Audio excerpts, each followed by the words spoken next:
বাংলার ফর্মুলাতে ত্রিপুরা দখলের ডাক দিলেন মমতা বন্দ্যোপাধ্যায়।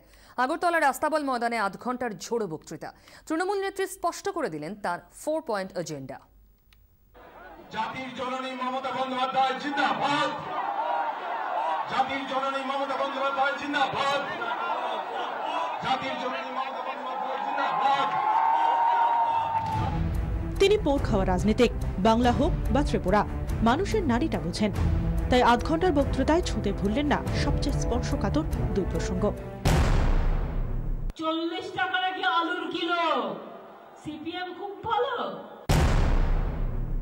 আজকে দীপার জন্মদিন, শুভ জন্মদিনে তার প্রতি অনেক শুভেচ্ছা রইল আমার। তার সিপিএম বিরোধিতার সংশয়াতীত। বাংলায় সিপিএমকে হারিয়েছেন মমতা বন্দ্যোপাধ্যায় মনে করেন আগরতলাতেও ক্ষেত্র প্রস্তুত। বাংলায় তৈরি হয়েছে মামাটি মানুষের সরকার, ত্রিপুরায় তৈরি হোক মামাটি মানুষের সরকার।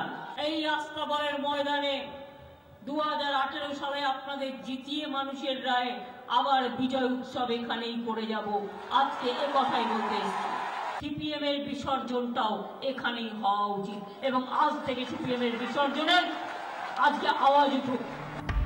কিভাবে আসবে পরিবর্তন? 4 রকমের কৌশল রয়েছে মমতা বন্দ্যোপাধ্যায়ের ভাবনায়। বাম বিরোধী হলেও তার কৌশল বামপন্থী। রাজনৈতিক মহলের একাংশের এমনটাই মত। তৃণমূল সূত্রে খবর, ত্রিপুরায় দলের নেতাদেরও তিনি বলেছেন কংগ্রেসি কালচার ত্যাগ করে মানুষের কাছে যেতে হবে, ওপর নয়। বামপন্থীদের মতোই তৃণমূল স্তর পর্যন্ত প্রচার করে পাশা উঠে দিতে চান তিনি। সরাসরি গিভ অ্যান্ড টেক অফার দিলেন। তৃণমূলকে ক্ষমতায় আনলে কি কি পাবেন ত্রিপুরাবাসী? তৃণমূল কংগ্রেস আসলে খাদ্য সাথী হবে, সবুজ সাথী হবে, কন্যাশ্রী হবে, যুবশ্রী হবে, শিক্ষাশ্রী হবে, সবুজ সাথী হবে। বাংলা থেকে আমরা ত্রিপুরার সরকার গড়বার পর আপনাদের কৃষি, আপনাদের শিল্প, আপনাদের শিক্ষা, আপনাদের স্বাস্থ্য, আপনাদের ব্যবসা, সব ব্যাপারে বাংলা আপনাদের পাশে থাকবে, আপনাদের সাহায্য করবে। সিপিএম এর বিরুদ্ধে চুটিয়ে প্রচার করুন নির্ভয়, নিরাপত্তার অভাব হবে না। দলীয় কর্মীদের অভয় দিলেন মমতা বন্দ্যোপাধ্যায়। আমি এটুকু কথা আপনাদের দিতে পারি, 2018 সালের নির্বাচন বাংলা পুরো ঝাঁপাবে ত্রিপুরার জন্য, বাংলা পুরো ঝাঁপাবে ত্রিপুরার জন্য। মমতা বন্দ্যোপাধ্যায়ের সবচেয়ে শক্তিশালী হাতিয়ার। পালা বদলের আগে এ রাজ্যে যেমন করতেন, আগরতলাতেও সেভাবেই তুঙ্গে নিয়ে গেলেন সিপিএম বিরোধী প্রচার। 2018 এই আসছে কারা, এই জিতছে কারা, এই জিতবে কারা, এই লাল হটাবে, এই মানুষ বাঁচাবে। পুরনো মেজাজে পাওয়া গেল মমতা বন্দ্যোপাধ্যায়কে, বিরোধীর মেজাজ। এই মেজাজে তাকে চেনে গোটা দেশ। আস্তাবল ময়দানের আধ ঘন্টার বক্তৃতায় মমতা বুঝিয়ে দিলেন 6 বছর প্রশাসনের শীর্ষে থেকেও বিরোধী রাজনীতিটা তিনি এখনো ভোলেননি। এবং তার পাশাপাশি 2018-এ পশ্চিমবঙ্গের তৃণমূল কংগ্রেসের যে টার্গেট ত্রিপুরা, তা এখানকার বাম বিরোধী ভোটার এবং জনতার মন জয় করবার জন্য বললেন দলনেত্রী। 24 ঘন্টার জন্য ক্যামেরায় অমিত দাস, তরুণ চক্রবর্তীর সঙ্গে কমলিকা সেনগুপ্ত, আগরতলা। 11 ক্লাসের ছাত্রীর শ্লীলতাহানি, প্রতিবাদ করায় অ্যাসিড মারার হুমকি। অভিযোগ খড়দা থানায় মুহুরীর বিরুদ্ধে। ঘটনাকে কেন্দ্র করে আজ উত্তেজনা ছড়ায় খড়দার পাতুলিয়া পঞ্চায়েত এলাকায়। অভিযোগ, গতকাল রাতে বাড়ি ফেরার পথে ছাত্রীর পথ আটকান খড়দার থানার মুহুরী দেবাশিস বসু। বাধা দিলে ছাত্রীকে অ্যাসিড মারার হুমকি দেয় সে।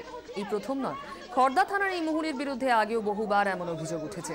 অতিষ্ঠ এলাকাবাসী আজ থানায় যান। অভিযোগ, পুলিশ তাদের কথা কানেই তোলেনি, উল্টে থানার মধ্যে ওই ছাত্রী আর তার পরিবারের লোকজনকে অ্যাসিড মারার হুমকি দেন দেবাশিস বসু। ক্ষোভে ফেটে পড়েন এলাকাবাসী। তাদের অভিযোগ, থানা বা পঞ্চায়েত কেউই ব্যবস্থা নিচ্ছে না। প্রতিদিন পড়তে যাবো, আমার জামা কাপড় ধরে টানছে, আমার উপর টর্চার করছে। থানায় জানিয়েছি, থানায় জানিয়েছি, কিন্তু থানা দিয়ে কোনো স্টেপ নিচ্ছে না। আমাকে বাড়ি থেকে বেরোতে দিতে পারছি না। ও মুখে অ্যাসিড তুলে দেবে। কি বলছে? ও আমাকে মুখে আমার অ্যাসিড তুলে দেবে। এর আগে ও অনেক রকম অশ্লীল ভাষা আমাদের প্রত্যেকটা পাড়ার মেয়েদের এরকম ব্যবহার করতে বলে, উল্টো পাল্টা বলতে বলে। আমি খড়দা থানা অভিযোগ করি, কিন্তু কোনো সুরা হয়নি। যার জন্য কালকে ব্যক্তিগতভাবে মেয়েটা জামা টেনে ধরে, কোনদিন জামা ছিঁড়ে যায়। আজকে আমরা স্কুলে কাজ করি, সবাই কাজ বন্ধ করে মেয়েটার জন্য দৌড়েছি। মেয়েটার বয়স কত? এই মেয়েটাকে বিয়ে দেয়, বড় বলছে বিয়ে করবে, এই থানায় মৌরির কাজ করে বলে ওর।